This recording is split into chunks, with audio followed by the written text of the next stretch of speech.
Donc pour vous donner rapidement un peu de contexte, voici la délimitation du Cambodge. Nous, on a travaillé dans cette zone qui est la province de Prey Veng, donc qui est dans le haut delta du Mekong, qui est une zone principalement agricole.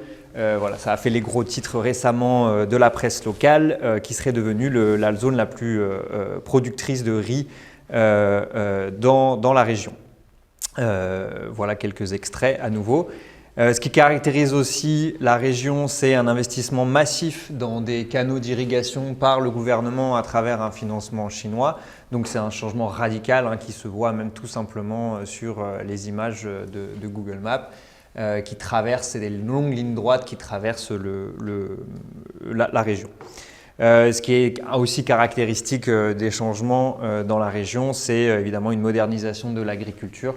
Donc vous voyez d'un côté les sacs d'engrais, il y a aussi les pesticides et puis il y a un développement massif des forages pour l'eau souterraine qui se caractérise par ce genre de dispositif. Il y en a tout varié, mais en voilà un exemple. Donc c'est ça qui nous a occupé pendant un moment d'essayer de comprendre qu'est-ce qui se passait au niveau des eaux souterraines dans une zone où il y a au final très peu d'informations préalables. La seule chose qui existe, c'est une étude qui a été menée à la fin des années 90, au début des années 2000 par IDE et dont voici quelques extraits. Donc ça vous représente la zone de Prey Veng avec les différents forages qui ont été faits et les différentes mesures qui ont été tirées. Et les mesures s'arrêtent en 2008 et une des informations principales, c'est qu'on identifiait une baisse du niveau de la nappe constante par année, et ce qui permettait de faire des prédictions qui nous amenaient à un passage en dessous du niveau possible d'extraction de l'eau avec des pompes à succion à peu près dans les années 2015-2017. Voilà. Donc, et du coup, nous, on arrive en 2023. Sylvain et Jean-Philippe un petit peu en amont pour se questionner ce trou du coup, puisqu'il n'y a quasiment plus de mesures à part les sporadiques qui ont été faits par le ministère à la suite, qui nous permettaient de continuer à comprendre l'évolution de la nappe. Donc très rapidement, nous on a mené durant toute l'année 2023 plusieurs terrains avec nos partenaires de recherche cambodgiens. On est allé faire des enquêtes plus qualitatives, moi-même avec les deux collègues cambodgiennes sur le terrain, et l'équipe entière a pu venir à plusieurs reprises aussi pour faire des entretiens. Ici c'est un entretien avec un foreur par exemple. Voilà, donc un petit remerciement quand même à toute cette équipe qui a fait un travail conséquent. Et donc, dans l'optique de cet atelier, nous, on s'est concentré sur la présentation d'un objet frontière. Donc, ce qui nous est arrivé, et je voulais vous présenter l'histoire plus que véritablement l'analyse au final des résultats qu'on a jusqu'à présent, c'était plutôt l'histoire de cette relation qu'on a forgée. Donc, ce qui nous est arrivé, c'est qu'à force de fouiller sur le terrain, de rester dans les villages, etc., j'ai fini par remonter la piste d'un pasteur, un pasteur évangéliste américain, qui s'est installé dans cette région, dans les villages, au courant des années 90 et qui a converti un certain nombre de gens, dont un autre pasteur qui est devenu pasteur et qui est cambodgien. Et il s'avère que dans le cadre de leurs travaux pour aider les communautés locales, ils ont mesuré depuis 2005, corrige-moi si je me trompe, 2004, voilà, ils ont mis en place une campagne piézométrique de mesure, tous les mois, tous les 2 mois ou tous les 3 mois selon les moyens, les budgets, ils ont mesuré 80 puits dans un district de cette province de Prey Veng.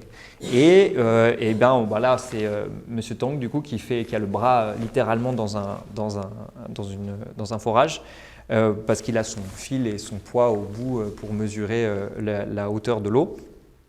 Et ils ont stocké tout ça dans des carnets conservés dans le bureau du pasteur américain, M. John Coates. Et du coup, évidemment, quand je suis tombé sur ce monsieur qui m'a expliqué ça et qui m'a montré ses livres, je me suis dit « waouh ». Et du coup, on s'est retrouvé avec cet objet, c'est pas seulement des carnets, c'est aussi la connaissance de ces deux pasteurs, les relations qu'ils ont sur le terrain avec les propriétaires de ces 80 puits dans lesquels ils font la tournée. Donc on s'est retrouvé avec ça et évidemment on s'est dit on ne pouvait pas faire autrement qu'en faire quelque chose. Donc là c'est l'extrait d'une page. Après on va appeler ça une phase de négociation parce que ce n'était pas forcément une relation évidente au début de rencontrer un pasteur évangéliste américain avec tout ce que ça a de connotations derrière. Enfin, en tout cas, personnellement, moi, je n'avais pas forcément une appétence au début pour discuter. Puis il s'avère qu'en discutant de ce sujet, justement, on s'est trouvé beaucoup de points communs au-delà de la question religieuse. Et on s'est retrouvé avec toute cette série d'objets qu'on s'est dit il faut absolument qu'on scanne. Ils ont aussi réalisé quelques cartes. Ici, vous avez la carte donc, de la zone qui est enquêtée. On voit mal, mais il y a des petits points qui représentent les puits. Et ça, c'est des hauteurs de niveau de la nappe réalisées par les pasteurs. Donc là, on est en mars 2021 et ici, on est en mars 2005, donc en période de basse eau, de saison sèche au Cambodge. Et vous voyez, plus on est dans le vert et le bleu, plus la nappe est haute, et plus on est dans les couleurs foncées, plus la nappe est basse. Donc vous voyez la différence en une vingtaine d'années, une petite vingtaine d'années, à partir des mesures de ces pasteurs. Donc on a pu obtenir leur autorisation de scanner, on a tout mis dans des fichiers Excel, etc. Et on a fini par collaborer un peu plus en amont en produisant, en menant une campagne piézométrique ensemble. Donc on est parti avec M. Tong, on a sélectionné une vingtaine de puits qui étaient plus ou moins représentatifs, qui nous permettaient d'enquêter sur toute la zone. Et on est parti avec la sonde plus moderne, faire le tour de ces puits avec un collègue de l'IRD, nos collègues cambodgiens et ce paysan pasteur. Et donc à partir de là, on s'est rendu compte qu'on venait faire des mesures très techniques et focaliser l'attention sur le puits, sur la mesure qui est une démarche assez simple. Ça nous a permis, en ayant une équipe pluridisciplinaire, de ensuite faire des entretiens très centrés sur les pratiques des gens. C'est-à-dire qu'on partait du puits et on leur demandait comment ils l'utilisaient, à quelle saison, etc. Et on a pu capter l'attention de manière beaucoup plus crédible quand on vient faire un entretien sociologique dans un contexte comme ça, où on est complètement hors sol. En fait, on est complètement déconnecté de la vie des gens. Et ça a été extrêmement efficace. Donc on a passé… des fois c'était court, mais des fois on a passé plusieurs heures autour d'un seul puits à explorer, à faire des dessins, etc. avec toute la famille qui venait essayer de comprendre ce qu'on faisait nous. Une fois qu'ils avaient compris, ils nous expliquaient comment le voisin il faisait, comment il se prêtait de l'eau, etc. Et on s'est retrouvé avec un matériel du coup qui était beaucoup plus efficace à mon sens que voilà. Bon, ça c'est une autre image pour montrer d'autres types de dispositifs techniques, mais je vais passer. Voilà, et la question, c'est qu'est-ce qu'on fait après avec différents types de mesures, différents types de géoréférençage qu'on a fait. Donc ça permet de caler les cartes scannées sur d'autres types de fonds et d'essayer de comprendre mieux la relation avec notamment les canaux d'irrigation que vous voyez là. Et les petits points jaunes, ce n'est pas exhaustif, mais c'est une tentative de géolocaliser à l'échelle d'une commune, de deux communes, en fait, le nombre de puits d'irrigation qu'on a. Donc déjà, on a une forme d'indication ici, puisqu'on voit qu'il y a c'est cette zone-là de la district où ça a beaucoup baissé, et il y a énormément de puits. Donc évidemment, on a mis ça, on a formalisé toutes les données sous un fichier Excel. Donc ça transforme l'objet frontière qui était incarné, tenu entre deux personnes. Maintenant, on en a fait une version digitale, on a tout scanné.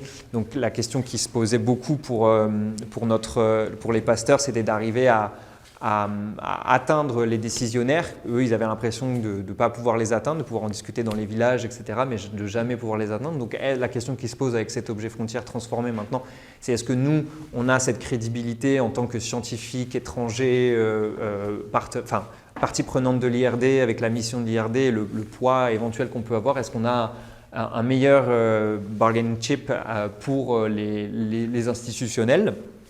Point d'interrogation. En tout cas, voilà, moi, c'est les interactions que je me pose. Et ensuite, qu'est-ce qu'on arrive à faire de ces données pour mieux comprendre l'évolution de la ressource quand on retourne sur le terrain, maintenant qu'on a ça?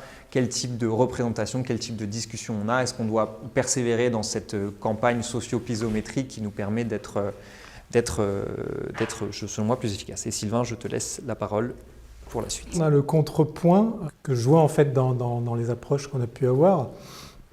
C'est que tout de suite, en fait, nous, on a cherché à exploiter cette information. C'est-à-dire, oui, c'est un objet frontière, c'est de la donnée historique qu'on n'aurait pas pu obtenir, évidemment, puisqu'on n'était pas, on ne travaillait même pas sur ce chantier-là et on n'était pas sur le terrain. Mais en fait, la première question qu'on a eue, c'est qu'est-ce qu'on fait de cette donnée? Qu'est-ce qu'elle vaut? Et donc, Romain en a parlé, mais donc l'image de gauche, c'est le pasteur qui mesure le niveau d'eau avec une corde et une petite pierre ou un petit bout de métal au bout, ça dépend. Et en fait, il jette ça dans le puits, il écoute à l'oreille quand ça fait ploup et il remonte et voilà. Et donc, forcément, nous on est venu avec notre sonde piézométrique et on s'est dit, est-ce que ce qu'il mesure, c'est bien un niveau d'eau? Et surtout, est-ce que c'est constant dans le temps? C'est-à-dire, même si ce n'est pas le vrai niveau, est-ce qu'on peut au moins comparer toutes ces années entre elles? Ou est-ce qu'à chaque fois qu'il mesure, on a un niveau folklorique? Donc la première approche qu'on a eue, ça a été de faire ça, c'est-à-dire le laisser mesurer et ensuite mesurer nous et comparer les valeurs. Et ensuite, l'idée, ça a été évidemment de lui donner le matériel, de le former à mesurer le niveau d'eau et puis de voir ce que ça donne sur les années suivantes, puisque ça c'était en 2023, donc ça fait maintenant un an et demi quasiment que cette personne-là mesure avec une sonde piézométrique les niveaux. Donc le deuxième point auquel j'avais pensé, c'est notre positionnement, donc c'est comment on va utiliser ces données-là, est-ce qu'elles sont utilisables, et ensuite il y avait l'objectif de John Coates, ce pasteur américain, qui lui avait laissé tomber la question. Bon, il continuait à mesurer en fait les niveaux, mais de son propre discours, il avait essayé de faire passer le message. Et donc l'objectif de tout ça, en fait, c'était à partir des années fin des années 90, début 2000, en fait, il s'était rendu compte que du fait de la multiplication des forages pour l'eau potable, c'était des projets d'hydraulique villageoise, donc pour l'eau potable, commençait à avoir une baisse de la nappe. Et donc lui, ce qu'il voulait, c'était, alors je ne sais pas si c'est la vision occidentale ou scientifique, je ne sais pas si John Coates est très scientifique, mais l'idée, c'était de faire le lien direct entre pompage et baisse de nappe. Donc ce qu'il voulait faire avec ça, c'était de montrer que si on a beaucoup de prélèvements, on va avoir une baisse de nappe et que les endroits qui vont baisser le plus seront les endroits où on a eu le plus de forage.